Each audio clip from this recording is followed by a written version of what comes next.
pour le moment, nous ne connaissons chez le furet que deux couleurs. Ce qu'on appelle le zibeline, qui est la couleur du putois sauvage, quoi, hein, un ancêtre du furet, et le brun ou marron. Bon.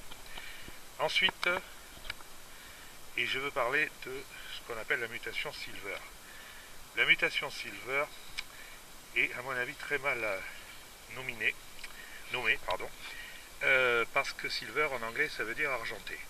Donc effectivement, quand on envisage un silver dans la phase zibeline, effectivement il ressemble à un argenté. Seulement, ce marquage, si on peut, enfin je ne suis pas scientifique pour utiliser les termes, ce marquage en fait peut s'appliquer à toutes les autres couleurs, donc les deux autres, qui elles-mêmes présentent un ou deux facteurs foncés. Le silver serait un facteur au contraire diluant. Et là, cet exemple de portée, le papa est black, angora. La maman est silver, dans la phase zibeline, porteuse angora. Et j'ai ces petits.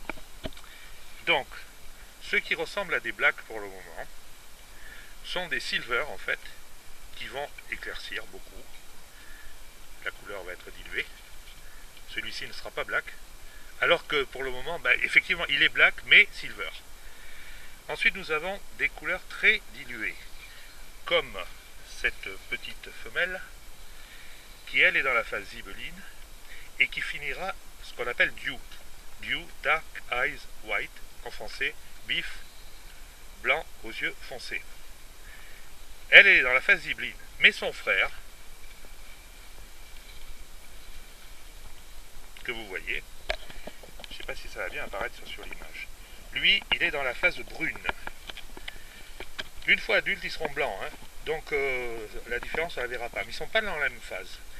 Mais pour vous dire que ces marquages, parce que dew ou silver, c'est exactement la même chose, eh ben, c'est ensuite juste une question de facteurs plus ou moins foncés. Le petit albinos à côté n'est pas leur frère, c'est le demi-frère, hein, mais ça aurait pu, je veux dire, on aurait pu avoir de l'albinos avec cet accouplement si les parents étaient porteurs. Alors on ne sait pas, si ça se trouve il est black dessous, hein, ou silver, ou champagne, on ne sait pas. Mais c'est juste un facteur, enfin une mutation masquante. Ensuite, de la même façon, le papa était angora, la maman porteuse, et donc on a des petits qui sont angora, pour certains, et pour d'autres non. Mais là aussi, comme pour le silver, ça se mélange à toutes les autres mutations. C'est pour ça que moi je suis complètement partisan, non pas de nommer les animaux par rapport à leur phénotype, à leur apparence, mais en décortiquant les mutations, en disant, bon, mais c'est un brun, angora,